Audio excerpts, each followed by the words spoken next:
once again, boys and girls, guys and gals. If you're coming from the previous video, welcome back.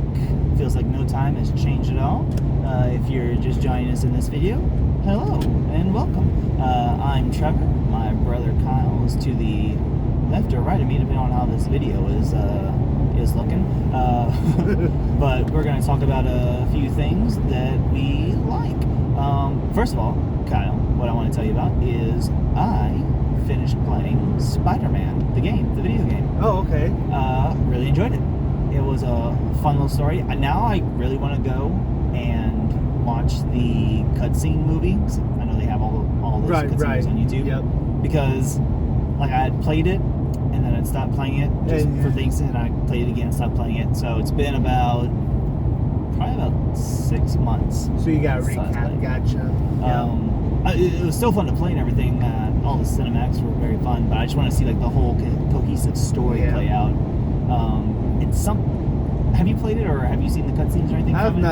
I've seen a bit of the cutscenes from the Spider-Man, but I can't play it. It's only on PlayStation. That is true. It's an exclusive. I would love to play it. It's obviously fun. I mean, like just and I know people kind of bring it up in all the videos where they're talking about it, all the gameplay that they do, but my god, the swinging is so amazing. It's so fun, and like they have like the Avengers Tower. There's Doctor Strange's place that you can like take pictures of and go to. I've seen that. There's Easter eggs and stuff all over the place. Oh yeah. But the one thing that I found was interesting, and I don't know if you care about this. It's kind of like spoilery because it's like the end of the game. But spoilers, guys, if you haven't played Spider-Man, which I feel like everyone has played Spider-Man by now. Unless you don't have a PlayStation. Then. Very true. But something I found interesting is the game ends with Norman Osborn going into this like little secret area, right? Because one of the things that you're doing is Peter and Mary Jane haven't seen Harry in a little bit. As far as they know, his father sent him to some either boarding school or hospital overseas or something like that, and so they haven't seen him. Well, when the game ends, Norman Osborn's going to the secret area, and in the secret area is Harry in this like pod thing, kind of like the Bacta tank in Star Wars. Okay. It's kind of like that, except instead of like a blue or clear liquid, it's a green liquid. Or at least there's a green light coming from it. But that's not the interesting thing, because whenever I saw that, whenever he first walked into the room, I saw the green, and I was like, oh, okay, this is him becoming Green Goblin. He's gonna have this like green ooze that whatever.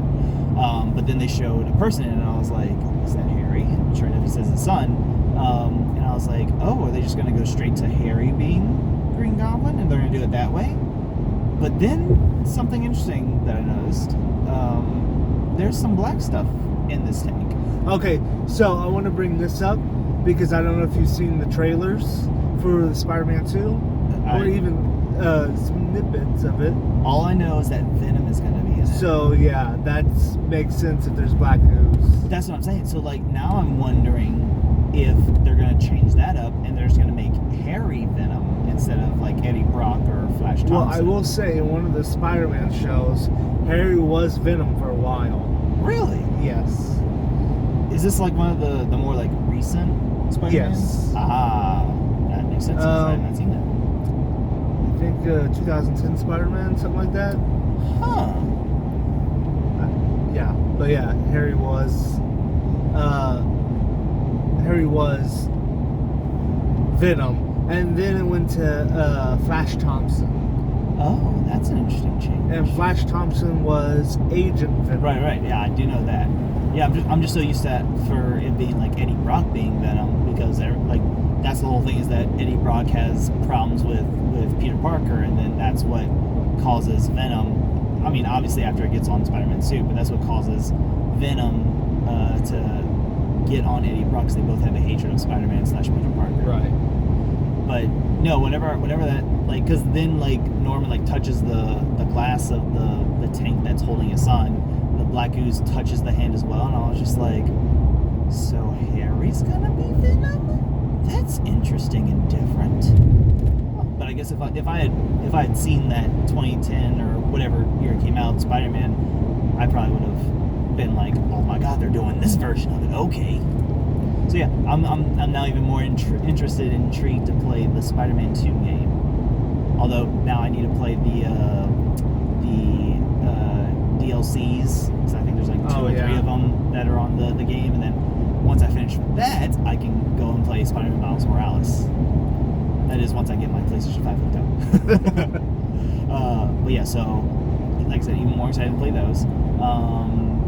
Do you have anything to tell me game related? Any news I should know about games or anything like that? Let's see. There's Hogwarts Legacy, which I'm very excited for. Mm-hmm. Some people who are having problems with it somewhat, because first off, one disappointing thing is you won't be able to play Quidditch, and people really want to play Quidditch. You can fly a broom, but not Quidditch. That's weird that they would do it. Is it open world? Yes, it is. Okay. It is. Yeah, that makes it even. I mean, I guess I can get not playing Quidditch in the open world per se. Maybe they could have a DLC or something, because this hasn't been released yet, and it's being pushed back. They should at least. I feel like the problem with the Quidditch thing is, and I don't know how their open world works. If it's just gonna be a Hogwarts map that you can kind of like fly around and everything. Well, I know for sure. Well, fly around, I don't know, but I know you can visit all like Diagon Alley and where's that pub? Hogsmeade and stuff like that. Well, like I mean, I get that. You can even learn dark art spells and stuff. See, that all makes sense to me, but what I mean is like, okay, so if it's just like the London area, Hogwarts, and all that stuff, there's really only one Quidditch field, as far as I'm aware. Right. So, let's say there's millions of people playing this game, right? That means millions of people would want to play Quidditch, but you couldn't have a million people playing Quidditch at the same time, because, you know, it just wouldn't work that way. So, I'm wondering if the way they would have to do it is, I guess, first of all, incorporate more Quidditch fields as like a one thing, but then the other thing being, they'd have to essentially kind of do it as if it was an actual real team, in the sense of only the best flyers will be able to be on the team. So you'd have to have tryouts and everything. You'd have to have like a certain percentage and like accuracy and precision with your flying, going through hoops and doing this and doing that. So I think it would just be a bit problematic. I mean, that's assuming they put it in the open world, right? Right. For like online gameplay. Well, now maybe they could do a thing where if you like did it just on your console. If you think about this, Madden, right? You can play online Madden football. So if it did sort of like that, because it's not going to be, you're not going to see every player. It's not an MMO. It's just a single player. I don't know. I assume it's just a single player open world type thing. Mm-hmm. But if they did, and then if they ever want to do online Quidditch thing, they could do something like Madden, where you choose your players from all these. But I don't know. I mean, that is a possibility, but I feel like to do it the Madden way and not have it in that open world, it would have to be a completely different server that they did it on. So it might have to be its own, like, what's the game called? Hogwarts. So they would have to call it Hogwarts Quidditch, essentially. And I don't even know if there'd be a way for you to like go from one game into the other, but it might have to be like 2 separate games. Because again, I feel like doing the online Quidditch gameplay would be a whole different server with a whole different I don't know how. I mean, I've seen other games do like GTA 5. Mm-hmm. They have like golf. They have tennis.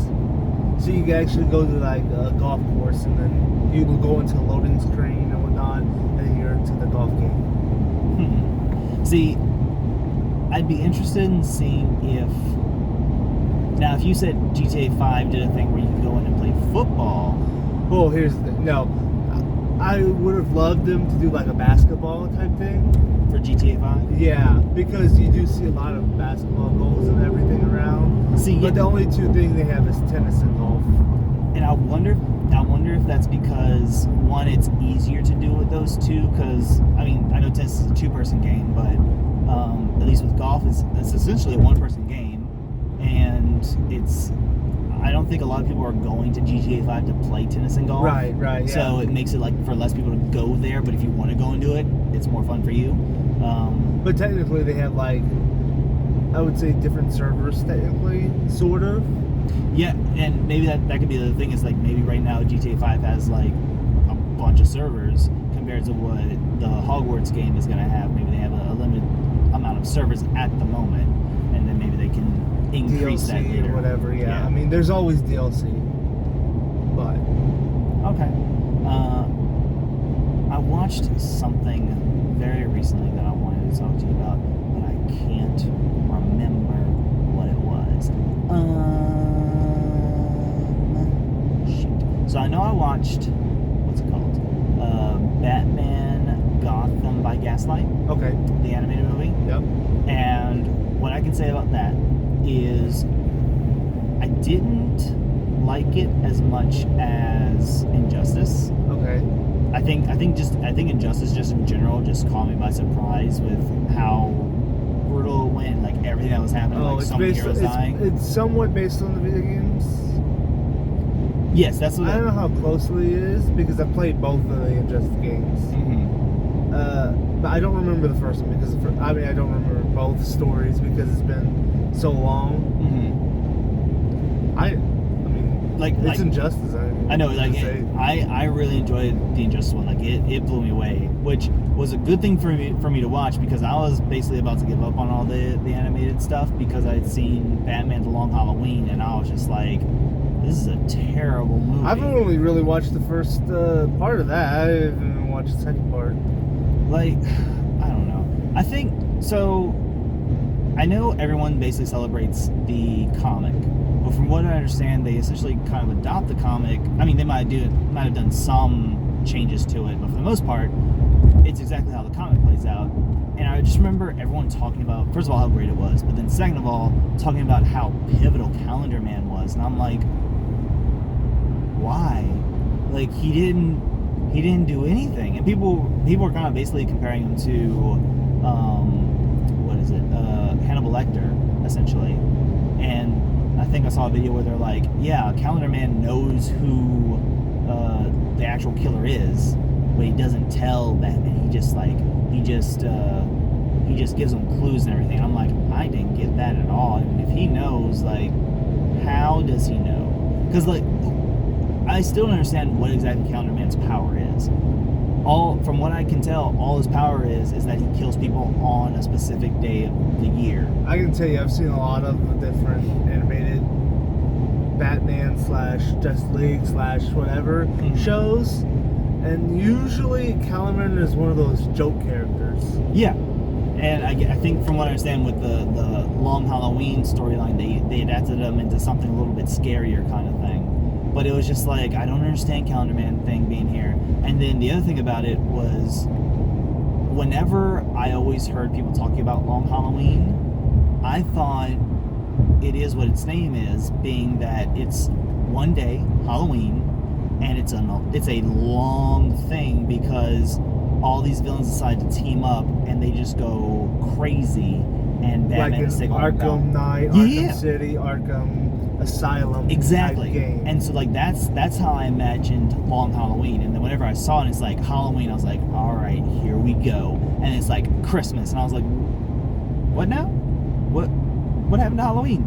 And it's just like going through all the different holidays and everything. I was just like, okay. And then the fact that it ends on Halloween a year later, and it's like, aha, the Long Halloween. It's like that's not how that works. These are just holidays. You should have called this Batman the Holiday Killer. And so with Gotham by Gaslight. Thank you. With that, it was very similar story kind of telling, like how it played out. I wasn't, the most impressed by it. I finished at least Gotham by Gaslight. I enjoyed it. Okay. Very, very surprising who the killer is. Yes, I thought so too, because I had my thoughts on who it was. I knew it was going to be one of in my opinion, I knew it was going to be one of two people.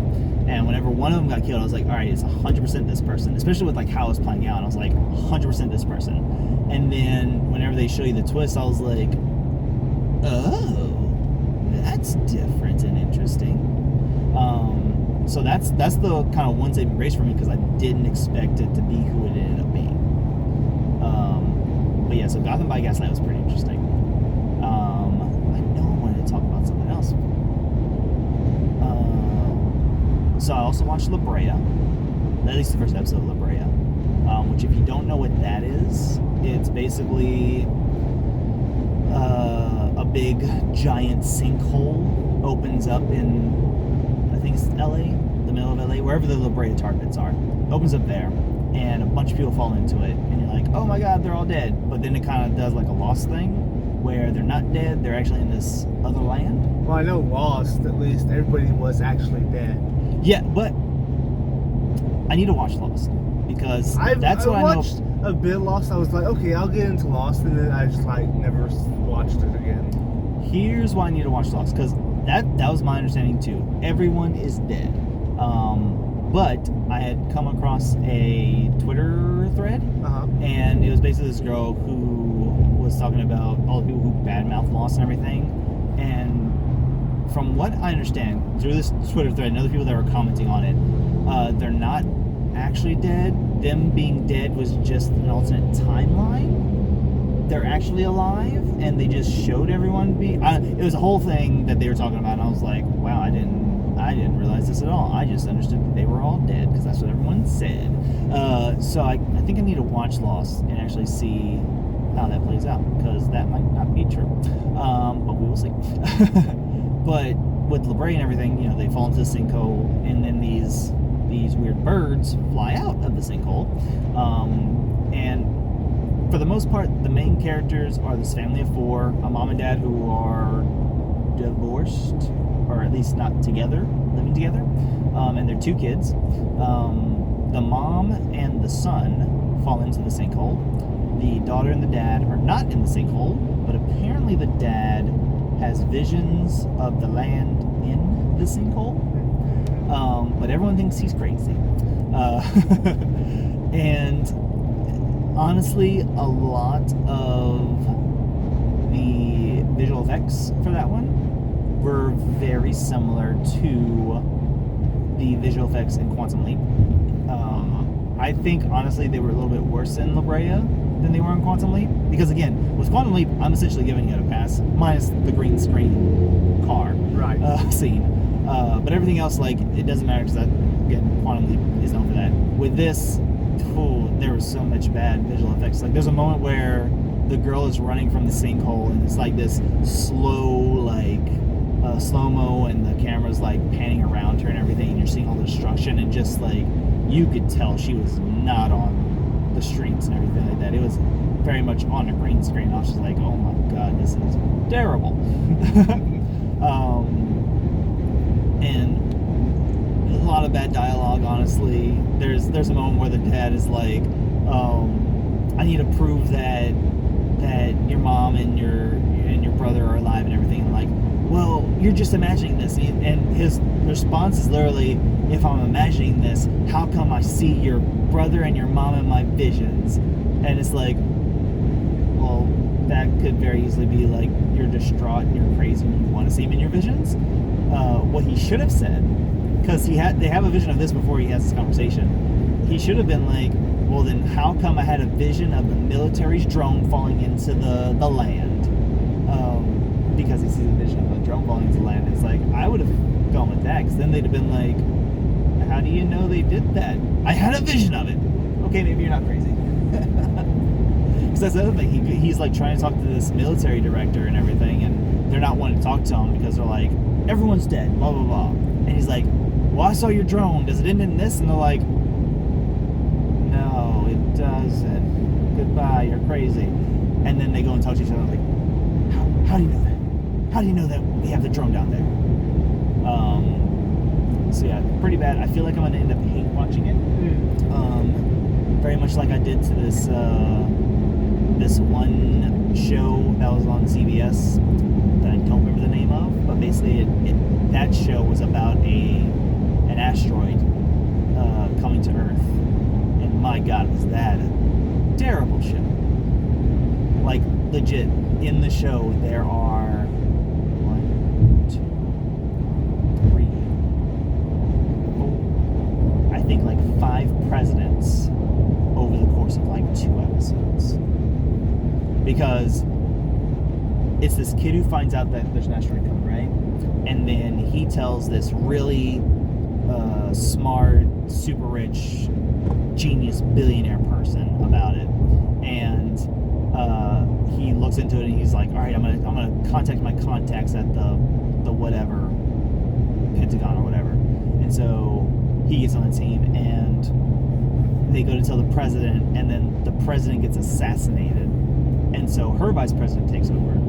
And whenever the vice president takes over, it turns out that he actually set up the president's assassination. And then you find out that the president actually isn't dead. And so they decide to do this thing where they essentially, the good guys do a coup on the current vice president. And there's like a war between the two factions, but they end up taking down the vice president. The president becomes the president again, and she makes the scientist guy her vice president. And then the president is assassinated again. This time she actually does die, and then the scientist vice president becomes the president. And so he chooses his vice president, and he's like, you know what? I don't want to be president. And then he gives the presidency to his vice president, who actually probably should have been a president. And it's just like, man, this was a whole bunch of nonsense just to get this guy to be president.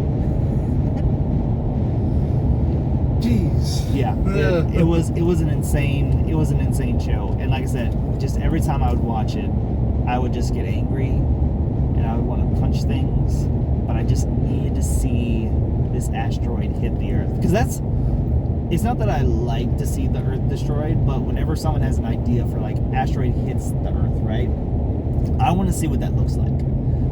So like Greenland came out a few years ago. It was about like an asteroid and comet hitting the Earth, and I just wanted to see like what did their asteroid hitting the Earth look like. What would happen whenever it hit the Earth?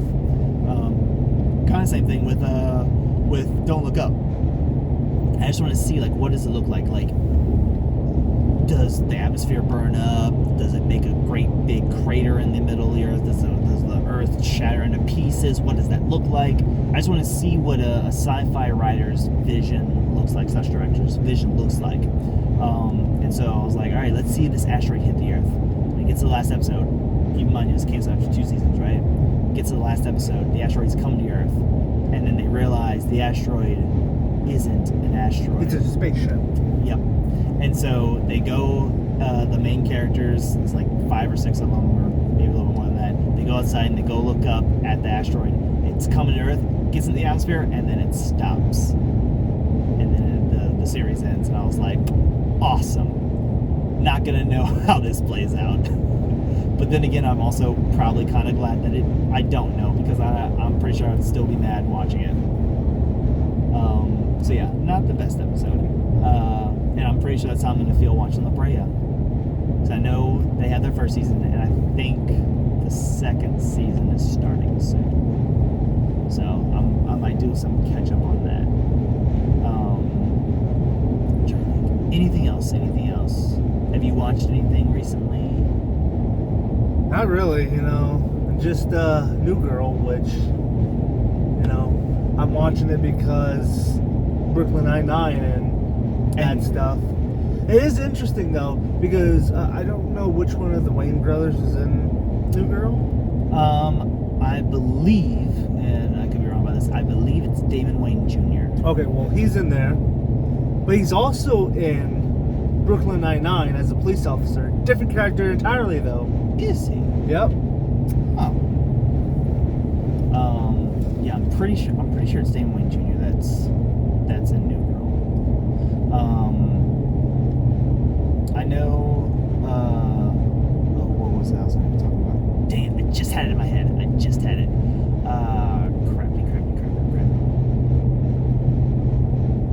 Yeah, I know I want to watch New Girl, It's kind of been on my list. That and Brooklyn Nine-Nine. I'm just kind of slowly getting through shows that I hadn't seen before. So right now I'm watching, Parks and Rec. I'm watching that right now. I'm really enjoying it. I just finished season 4, and in season 4, I don't think he comes into like the halfway point whenever. So in season 4, Leslie Knope, not Leslie Knope. That's a completely different actress. Leslie Knope, the main character on Parks and Rec, she's running for her council office, and her opponent is a character known as Bobby Newport, and Bobby Newport is played by none other than the immaculately looking, sexiest man of the year, Paul Rudd. And my God, if Paul Rudd did not win an Emmy for Best Guest Star in a Comedy Series, there's nothing right in the world, because he was amazing in that show for the various episodes that he's been on. Because basically he's a frat boy who's super rich and acts like an entitled baby, and it's the funniest thing.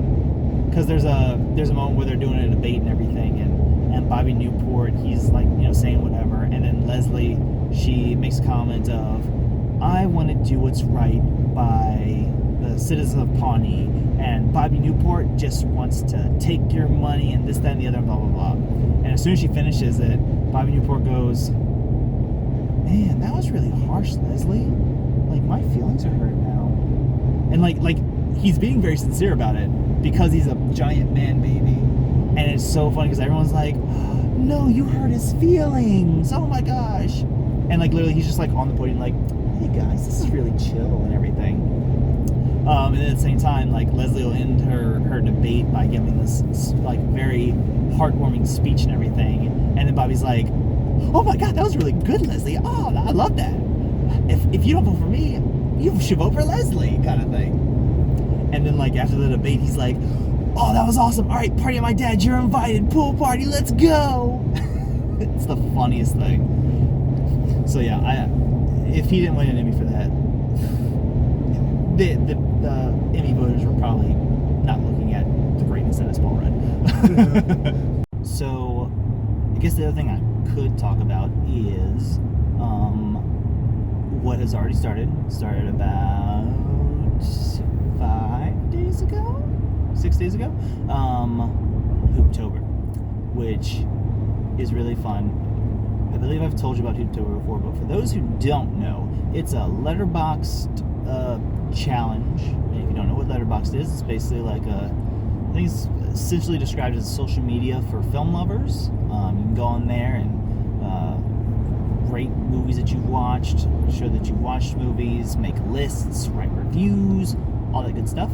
And so one of the lists that you can make, which becomes a challenge, is Hooptober. And basically all you have to do for that challenge is watch horror movies from September 15th until October 31st. And then rate and review, all that good stuff. And what's unique about Hooptober that I really love is that it's not your everyday horror movie marathoning, which is fun to do. I've done it plenty of times. I've marathoned Nightmare on Elm Street. I've marathoned Friday the 13th, Halloween, all that good stuff. But if you want something that's not your normal, just all right, I'm gonna watch this one series of movies over and over again until the end of October, Hooptober is the thing for you, because basically what the guy who runs kind of puts it all together, Hooptober, his name's Cinemonster on social media. He comes up with these various rules that we had to follow to complete by the end of the challenge. And there are some things that stay the same, like you have to get 6 different countries and 8 different decades. So you have to do those things. That way, you kind of complete all that. Those are always pretty much the same. The other thing that's also the same is you have to watch at least one. You have to watch one Hooptober. Toby Hooper. Sorry, you have to watch one Toby Hooper film. And besides those 3, everything else kind of changes up. Like the very first time I ever did a Hooptober, one of the challenges, one of the rules, was you had to watch 7 sequels. So any horror movies that had sequels to it, as long as you watch 7 of those sequels, and not like in a single franchise, but like this part 2, that part 2, this part 2, that part 2. As long as you watch 7 of them, you complete that challenge. And you can have some things that do different rules. So like this year, one of the rules is animated, one of the rules is something in space, and so for that I chose Dead Space because it's animated and it's in space, so it works for both rules. And as long as you do at least 31 of them, you're all good. I think right now my list consists of like 50 different horror movies, just because like what I like to do is have each movie kind of be its own thing. And every so often I'll have them carry over, like I said, with Dead Space and animated and everything. But for the most part, I like to have their own separate things. That way I know I'm getting all the rules done. It usually comes out to being a lot. But one of the movies that I ended up watching for it, because it's one of the rules, is there's 5 different directors, and you have to watch 5 films from them. Not 5 films from each director, but of the 5 directors, choose 5 films from that list to watch. So if you had like 3 Cronenbergs, because David Cronenberg's one of the people, if you had 3 Cronenbergs and then 2 of another person, then that'd be fine. But if you did 1 from each, that's also fine. This and the other. Well, one of the directors is Ty West, and it works out because Ty West has a new horror movie that just came out called Pearl, which is a prequel to X, which also came out this year.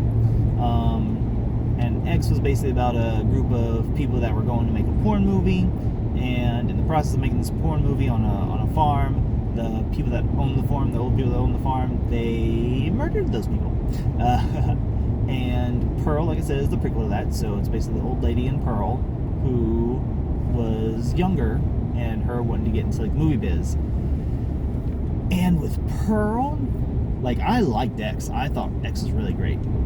But with Pearl, I didn't find it as scary as X. And I felt like the kills that it had were very few and far between for the most part, because I believe there's only like 4, maybe 5 kills in X.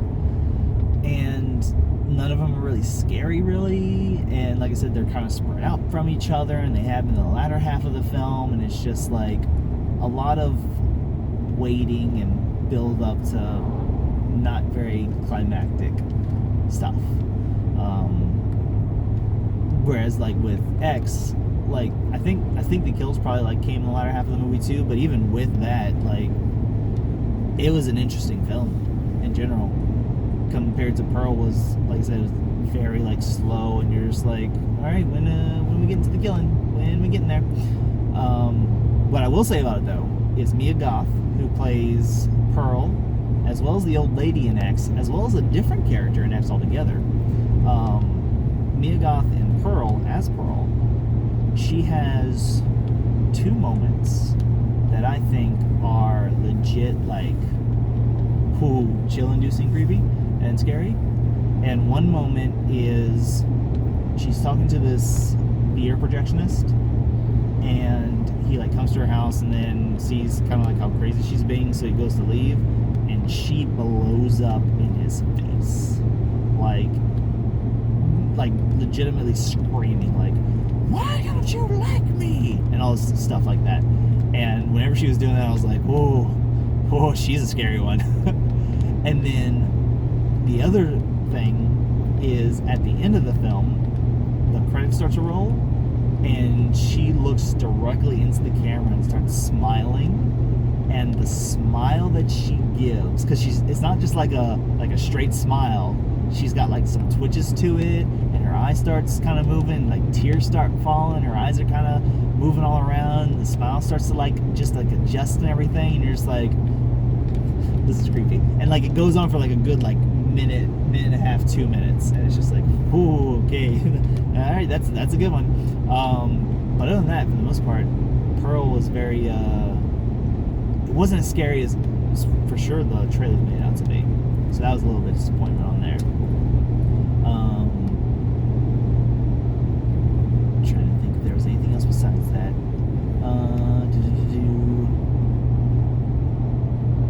want to talk about other games? Actually, there are some good games coming out. Okay. Like, have you played or seen any of the Assassin's Creed games? I've never played them.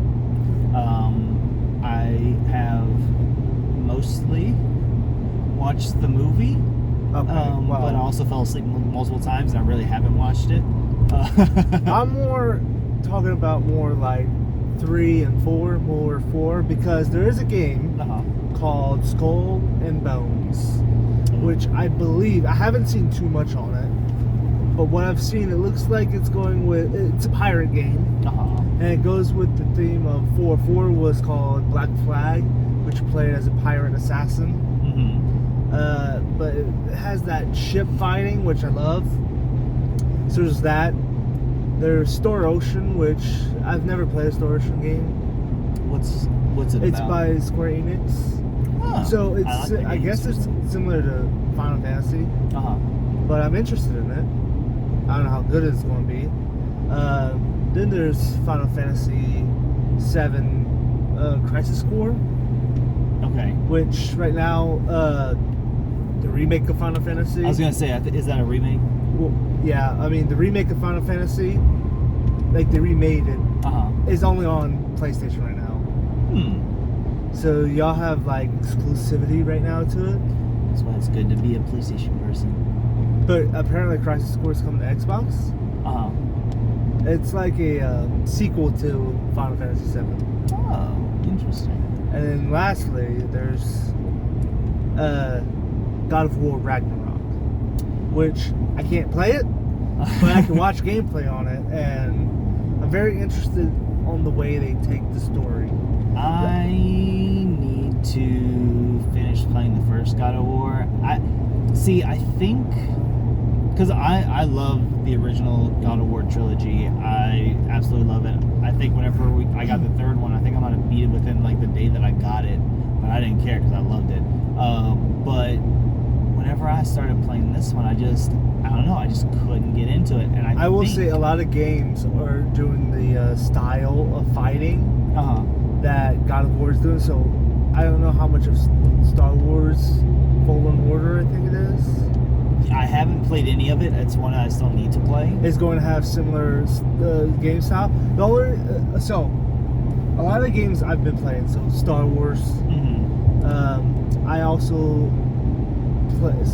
I play these group of games that are called Dark Souls. Right. They're made by From Software. All their play style is similar, where the attack is your right bumper. You got your heavy attack, which is your triggers, and dodging mechanics and whatnot. So Star Wars took the fighting mechanics. I won't say took, but they use the same fighting mechanics as the Dark Souls games. And From Software biggest game right now, which no one thought it would be this big, is called Elden Ring. It's an open world game. I love it. So good. A lot of people didn't think it was going to do so well, and even From Software didn't think it was going to be their biggest game because they already had something else in the works beyond that, and it's far surpassed anybody's expectations apparently. But no, the lots of games coming out, like I believe God of War's fighting mechanics are similar to that of now Star Wars and Elden Ring and all that, where the attack is right bumper. I haven't played it, but see, I don't think it's the gameplay of God of War that doesn't make me interested in it. Because again, I haven't played Fallen Order, so maybe I'll play that and be like, no, I'm not interested in this. But for me, I think the reason I couldn't get into the new God of War game is I just think I'm not as interested in Norse mythology as I am in Greek mythology. Yeah. I think that's the only thing I can think of. Because I just remember, I don't know, I was like playing around, I got bored somehow. I can't explain it. I was just jewing around, and then I know I'm at a part where I drained a bunch of water out of the lake. Okay. And then You got to talk to Yarmingott there? maybe, I don't know. The other thing is, I know there's like stuff I'm supposed to get, but I can't get to it apparently, and so I don't know if it's a thing where like I have to go do something else and then come back and get it. But I feel like I could have gotten it, but it just wouldn't let me get it. I don't know. It's a whole thing, and I'm so confused by it. And so I think because of all that, where I was like trying to get, because like what I do is whenever I get to a level, I like to like get everything, Right. and then continue on. And it was just the fact of like I was trying to get everything, and then I couldn't. I mean, maybe get it. because you haven't gotten abilities or whatever. And I mean, know, maybe that's like Fallen Order. You have to have certain abilities to get everything. You have to have certain gear to get everything. Right. Like you go to Kashyyyk, you can't get all the chests until you get the rebreather, which allows you to breathe underwater and stuff. And that could be a possibility that there's something that I need to get that'll allow me to get there. But yeah, just for now, I was just like, man, I'm just gonna give this up and I'll go play something else. So that's what I was kind of doing. I will say, I've watched the story. It's interesting what they do with the myth of it. Mm-hmm. Like, I don't want to give any spoilers to you, at least. But like the way they do Loki, right? It's interesting where they get Loki from, and I won't tell you anything.